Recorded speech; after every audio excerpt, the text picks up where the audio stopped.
You want to go on next year with my aunt? Josie said next week we go on lunch with you because Wendy's not going. She has farmers market today. She told me. Would you be two of us want to go there? Okay, I'll go. Okay, I want to know when because not today. Next week Josie's here. Next week we'll go. Josie gets here tomorrow. Okay. If it's not good for you, it's all we're gonna go off when Josie gets here. Okay. It's only a heads up, okay? Okay. You can pick the last time we're gonna go for lunch. It's your turn to choose something. Let's do like, say hi, Red. I'll post it over behind me. Okay. Thanks, Mike. You're welcome. Okay, I'm back again. I'll be reading some more from Star Wars: The Weapon of a Jedi, a Luke Skywalker adventure. Chapter 9, The Weapon of a Jedi Knight. Luke knew the two remotes wouldn't attack until he raised his lightsaber to ready position, so he took a moment to catch his breath.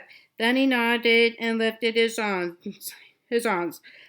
Blade held out in front of him. As he'd expected, the two remotes drifted apart, taking up positions on either side of him.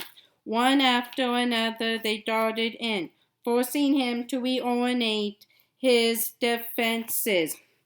Then they retreated. Luke felt his heartbeat quickening as he tried to watch both of them, his feet automatically carrying him backward so he'd have a better chance of keeping them both inside. The remotes followed him. Don't fall in a pit, Luke reminded himself. One of the remotes dove at his left. A quarter second later, the other remote attacked him from the right.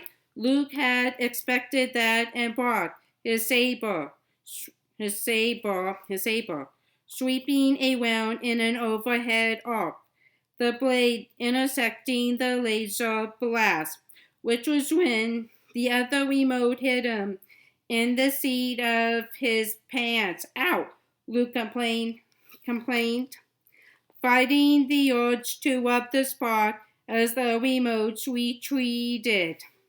They swooped in again, and this time Luke blocked 3 shots before the remote to his right slipped a shot through his guard, leaving his knee numb. Luke shook the tingling out of his leg and raised his saber again.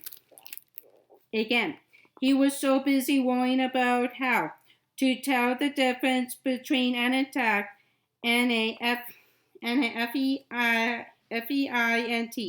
that the left-hand remote's very first shot hit him in the wrist. Stop, Luke said, sitting down in the grass with a sigh of disgust. The remotes backed off, hovering around waist level. You are right to quit, Master Luke, 3PO said. 2 against 1 is hardly sporting. I'm not quitting, Luke insisted. I'm just resting for a moment. For a moment. I had it, he thought. I was commanding the Force. I barely noticed time was passing, but that happened against 1 opponent, not 2. This was twice as hard and completely different. You can do this, Luke told himself, getting to his feet. Ben had only had a brief period of time to teach him how to wield his father's lightsaber. A few lessons aboard the Falcon, in which Luke had learned the basic defensive postures and the first steps in opening himself to the Force.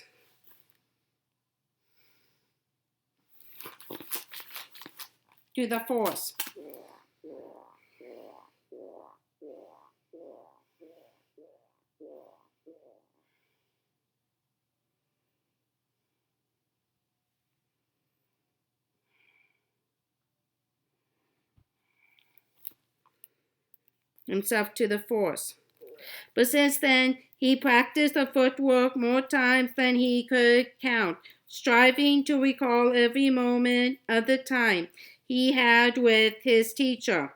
And those moments had become second nature. He come so far since his first tentative practice session aboard the Falcon. He raised his saber, reminding himself to be light on his feet. He blocked shots from either side, then stumbled, trying to dodge the next one. He rolled over, his saber scorching glass and black stones, and bounded up with his blade held out in front of him. The remote circled, trying to break through his defenses. The remotes both charged him from the right, but one went high and one went low. Luke deflected the bolt. The waves remote aimed at his shoulder, but the other one caught him in the knee. Luke lowered his saber, grimacing. He moved with speed and grace, but that wasn't enough. He'd been foolish to think it could be. He couldn't track two remotes at once. It was hard enough keeping up with one. You can do it if you draw on the force, he thought, and raised the saber again. He caught one remote bolt on his blade, sending it into the glade and scattering a rainbow of protesting songbirds. The other remote fired a bolt past his head, then zipped left and took aim at him again. He deflected the bolt into the grass at his feet, cleaving down with the saber to intercept a shot from the first remote. Then he snapped back to ready position, waving his saber back and forth. He fought until the sun was low in the sky and the PIKHRONS were pale shapes in the gloom. One of the remotes swooped down at him, and he deflected its bolt straight back at it, enveloping the little machine in sparks. It retreated and beeped accusingly at him. About time you got a taste of your own medicine, said 3PO. Then a third remote rose out of the compartment in the pillar. Luke put his hands on his knees, breathing hard, then deactivated his father's weapon. His arms were shaking with fatigue. That's enough for today, he said. And after a minute of uncertain hoovering, the remotes retreated to their compartment and shut themselves down. All Luke wanted to do was sleep, but he forced himself to bathe as best he could in the fountain, and then activate the warming unit on a tin of food concentrate. 3PO had set up the portable heater, and Luke settled himself gracefully in front of its glow, poking at his dinner. The droid sat on the other side of the heater, sharing a recharge from the portable battery Luke had brought. Beyond them, the PIKHRONS lowered quietly to one another. I must say your exercises are stimulating to observe, Master Luke, 3PO said. Your agility has improved immensely. No doubt that's thanks to watching the recordings R2 and I discovered. No doubt, Luke said. R2 let out an electronic sigh, and Luke smiled around a mouthful of stew. Devaro, and Potiphar's moons shone brightly in the sky, the same moons that had helped lead him to the temple of Eedit and its secrets. Eedit, Potiphar's Jedi, must have stood in the same spot and looked up at the same moons back when the temple was whole, and no one imagined the Jedi Order could ever fall. I wish I could have met them. Look, murmured. I wish I could have learned from them. I beg your pardon, Master Luke, asked 3PO, his photoreceptors like lamps in the darkness. I was just thinking about what it must have been like here before the Empire, when the Jedi were the galaxy's defenders of peace and justice.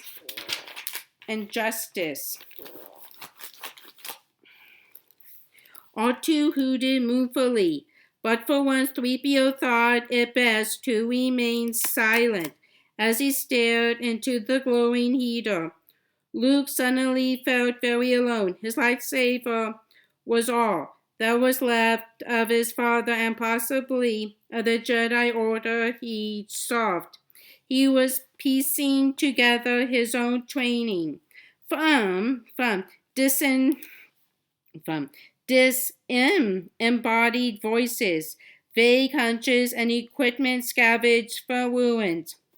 It was crazy to think that he'd ever learn to command the Force or become a skilled duelist, let alone see the Jedi Order reborn. The Emperor was powerful and ruthless, and it had its own enforcers who could command the Force, beings such as the terrifying black armored Darth Vader. But then Luke shook his head. Destroying the Death Star had seemed impossible too. What chance did an untrained farm boy have, alone in a trench, with Vader preparing to finish him off?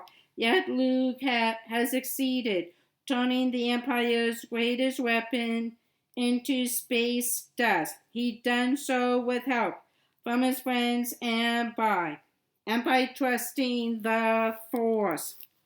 Luke wondered what Han and Chewbacca were doing and smiled to imagine them all arguing over how to keep the Falcon flying this time. He thought of Princess Leia and felt his breath catch at the thought of the strong, beautiful rebel leader. He wondered what Wedge was doing and who was serving as his wingman. He had friends, and the Force was with him. As long as those things were true, there was reason to hope. He held up his lightsaber, feeling the comforting weight of it in his hand. I never knew you, Father, he said, but I swear I will become a Jedi, and when I do, I will honor your service and your sacrifice. And then Luke put the saber down on the flagstones and crawled into his sleeping bag before he could even worry about how to face 3 remotes. He was asleep. A few kilometers away, SARCO had gathered branches and leaves and built another fire. The HAPPABORES stood nearby, occasionally churning up the dirt with their snouts as they searched for roots to gnaw. Huddled behind her tree, Fanay tried to keep her teeth from chattering as she stared through her MACROBINOCULARS at the alien. She hadn't known what to do when the Salvager settled down to wait for Luke, which had made her realize she hadn't known what to do when she set out after the young rebel and his guide in the first place.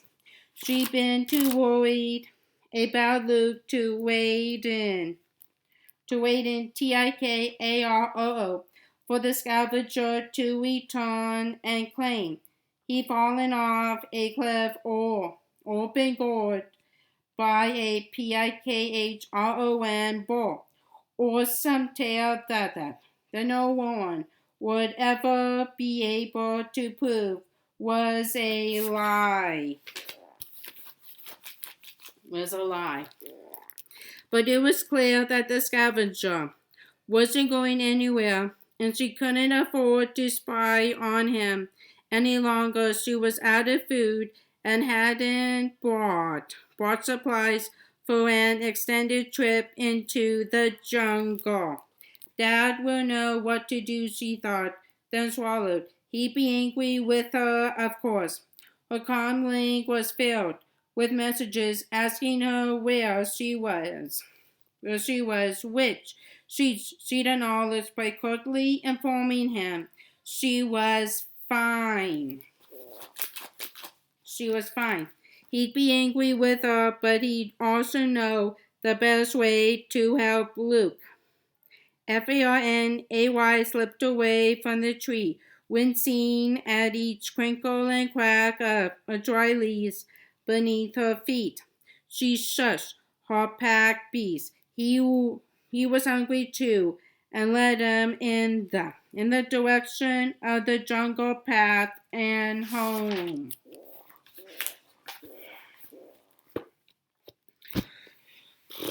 Okay, that's all for now. Bye-bye.